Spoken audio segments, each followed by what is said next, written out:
días, que el Señor los bendiga. En esta mañana le damos gracias a Dios de poder estar juntos a través de la forma que el Señor nos vincula en este tiempo.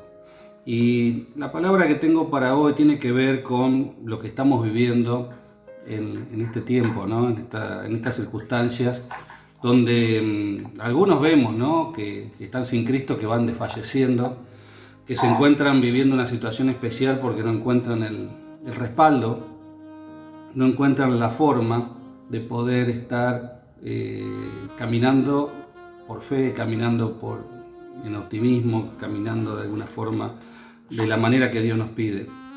Y a veces nosotros podemos ver que hay personas que se dejan invadir por algunas situaciones que no le permiten estar viviendo una vida o viviendo de una manera para poder sobrepasar este desierto que todos tenemos que pasar, esta pandemia. A veces se dejan invadir por el descontento. ¿Cuánto vemos a nuestro lado que están descontentos, ¿no? Y el descontento es una señal, un ataque directo a nuestras emociones. Cuando nosotros estamos descontentos, nuestra alegría, nuestro gozo se genera y se frena, ¿no? Nosotros vemos que cuando estamos descontentos es un ataque directo del enemigo a nuestras emociones.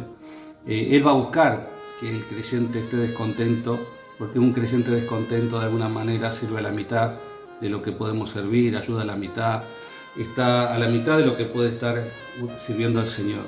Otra de las cosas que a veces nos atacan en este proceso es el desánimo. El desánimo es un arma letal que viene contra nuestra vida espiritual. Nos desanimamos, es como que el ánimo se fue a otro lado. A veces ese desánimo nos lleva a estar paralizados, nos lleva a estar frenados, nos lleva a estar estancados. Tenemos que evitar estar desanimados. Otra de las cosas que a veces vemos a nuestro alrededor, y espero que no nos afecte a nosotros, es la desesperación. La desesperación es un golpe frontal a la paciencia, es como que confronta directamente con nuestra paciencia. Un creyente desesperado no sabe esperar y a veces comete muchos errores por no estar esperando lo que Dios quiere hacer en nuestras vidas. A veces el enemigo lo sabe muy bien y a veces, como decimos, no solamente nos frena, sino que nos empuja. A veces cuando ve que no nos puede frenar, nos hace acelerar. Y finalmente vemos a nuestro alrededor que hay desconfianza. La desconfianza es algo que ataca directamente nuestra fe. La desconfianza es algo que nos hace dudar de todo y a veces nos hace dudar de Dios. Y nosotros tenemos que evitar por todas las formas, de todas las maneras, que el descontento, el desánimo, la desesperación y la desconfianza nos inunde, nos invada. Por eso tenemos que estar preparados en nuestro interior para que nuestro interior esté con todo lo suficientemente de Dios para que desde ese lugar nosotros podamos elevarnos y soportar y sobrepasar este desierto y las circunstancias que Dios nos está preparando para que podamos sobrellevar. Acuérdense en que Dios nos prepara y nos templa pasando a veces por el frío y a veces por el calor. La templanza tiene que ver con eso. Tenemos que lograr todos juntos estar llenos de la mejor forma, que nuestro interior esté lleno de Dios para que nosotros nos podamos elevar, para que nosotros podamos sobrepasar este tiempo, estas circunstancias en las cuales seguramente Dios tiene el control y que está preparando para que su iglesia crezca y que nosotros podamos ser esa luz y podamos llevar a otros a ver que si nuestro interior no está lleno de Dios, es imposible alcanzar la plenitud.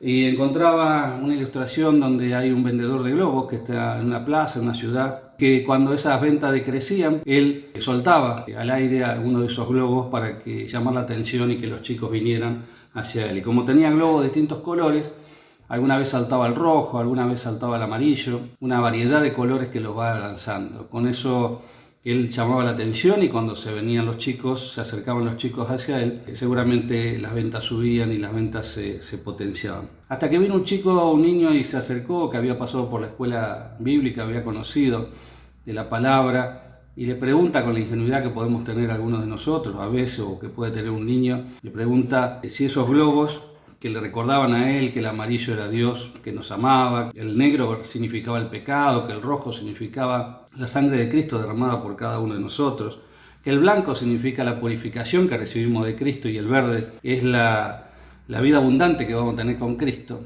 le llamó la atención y en su ingenuidad le preguntaba: si usted suelta también un globo negro, ¿ese globo también se va a elevar? El vendedor le dice con sabiduría y con amor, le dice: sí, se va a elevar, porque no depende del color, no depende de lo exterior, sino lo que lo hace subir es lo que tiene en su interior el globo. A veces nosotros nos comportamos de esa forma, ¿no? A veces nosotros queremos que las cosas se eleven, pero nuestro interior no tiene lo suficiente, no tiene lo necesario para sobrellevar y sobrepasar las situaciones que estamos viviendo cada uno de nosotros. Y Dios nos recuerda en esta mañana que no depende de lo que hagamos en el exterior, sino lo que tenemos en nuestro interior, la fortaleza que podemos tener en nuestro interior, lo que nos va a permitir a nosotros elevarnos sobre las circunstancias.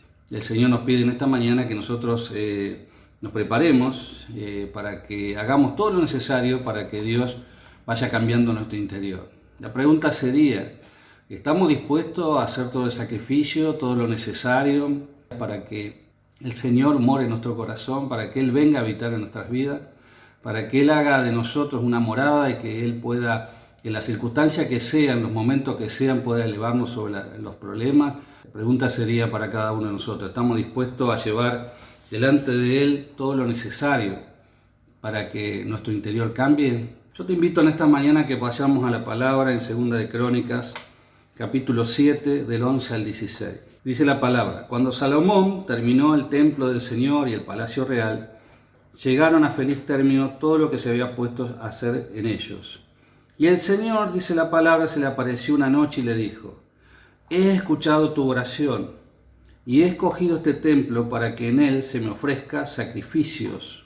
Si mi pueblo, que lleva mi nombre, y se humilla y ora y me busca y abandona sus malas conductas, yo lo escucharé desde el cielo, perdonaré sus pecados y restauraré su tierra. Mantendré, dice la palabra, versículo 15, mis ojos abiertos y atentos mis oídos las oraciones que se eleven en este lugar. Y desde ahora y para siempre escojo, consagro este templo para habitar en él. Mis ojos y mi corazón siempre estarán allí. Dios en la antigüedad se movía y se manifestaba en un templo. Yo quiero que y se movía también y había sacrificios. Yo quiero que en esta mañana todos ustedes puedan tener como referencia esas dos palabras: templo y sacrificio. Templo es el lugar donde Dios habita. Salomón fue aquel que tuvo que llevar adelante esa construcción, y dice la palabra que él estaba feliz porque había llevado a buen término y que Dios había elegido ese lugar para habitar y para que en él se hagan sacrificios. El diseño de ese templo fue hecho con mucho cuidado. En ese templo, dice la palabra, dice lo que hemos leído, que se colocaron y se integran en ese lugar cosas de mucho valor para Dios. Pero finalmente la tercera característica que les quiero marcar en esta mañana era que era necesario, era importante, era fundamental que en ese lugar se mostrara que Dios habitara, que Dios habitaba en ese lugar. Es fundamental estas tres cosas: el cuidado que Dios le tuvo en la construcción de ese templo. Es importante la característica de que ese templo era valioso por las cosas que tenía dentro, pero fundamentalmente era necesario que en ese lugar, en ese templo, se pudiera comprender que Dios era el que habitaba en ese lugar. Cuando Salomón terminó de orar, descendió fuego del cielo, consumió el holocausto y los sacrificios, y la gloria del Señor llenó el templo. Tan lleno de su gloria, dice la palabra, estaba el templo, que los sacerdotes ya no podían entrar en él. Cuando dice la Escritura que cuando se construyó ese templo, era importante, era necesario que tenga valor, que tenga el diseño era apropiado y que Dios habitara él. Pero cuando se dedicó fundamentalmente ese templo, dice que la gloria de Dios descendió del cielo y consumió la otra parte importante de este mensaje de hoy: los holocaustos y los sacrificios que ya estaban preparados para que ese templo se llenara de la gloria de Dios. O sea que el templo donde Dios habita, donde Dios habitaba en el Antiguo Testamento, estaba muy entrelazado con los sacrificios y los holocaustos, las ofrendas que se tenían que hacer en ese lugar. Y vengamos ahora al tiempo de la gracia en el Nuevo Testamento. Y recordemos algo que todos sabemos, pero que es bueno en esta mañana reforzarlo. ¿Dónde Dios habita en este tiempo? Dice la palabra en 1 Corintios capítulo 6, del 19 al 20. ¿Acaso no saben que su cuerpo es el templo del Espíritu Santo, quien está en ustedes y al que ha recibido de parte de Dios? Ustedes no son sus propios dueños, fueron comprados por un precio. Por tanto, ahora honren con su cuerpo a Dios. ¿Dónde está habitando Dios en tu vida? ¿Dónde habita Dios en estos tiempos de la gracia, donde Jesucristo pagó ese precio por cada uno de nosotros? Cuando dice la palabra que se ha pagado, que fuimos comprados por un precio, ¿cuál será el precio que vos reconoces y yo puedo reconocer en esta mañana? No sabemos. Reflexionamos en esta mañana que ahora Dios habita en tu interior.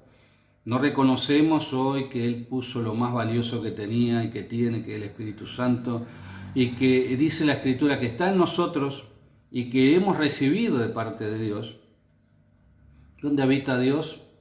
En vos y en mí en este tiempo, ante aquellos que hemos recibido a Jesucristo, en aquellos que hemos permitido la revelación de su Hijo Jesucristo a través de su Espíritu Santo. Por eso, cuando entendemos esta palabra, y espero que hoy la podamos entender, debemos tener mucho cuidado.